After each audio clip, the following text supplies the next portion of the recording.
पाकिस्तान जिंदाबाद। आप सबको ये सीज फायर मुबारक हो। हम कभी भी जंग नहीं चाहते थे।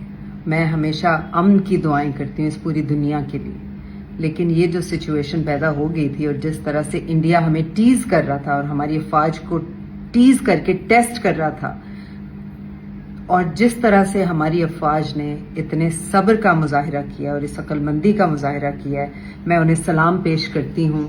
और इस मुल्क के लिए जान भी हाजिर है।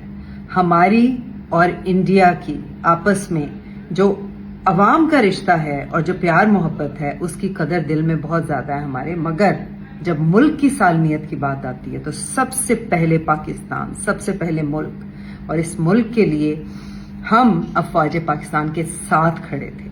अगर उन्हें हमारी जरूरत होती तो एक आवाज पे हमारी जान हाजिर थी। लेकिन अल्हम्दुलिल्लाह कि ये मामला सेट हो गया, हमारी डिग्निटी, हमारी इज्जत आबरू के साथ। एंड आई होप कि मुस्तकबिल में इस तरह की कोई टीजिंग और इस तरह की कोई एपिसोड्स आइंदा ना हो। पाकिस्तान जिंदाबाद, पाकिस्तानी अफवाज पाइंदाबाद।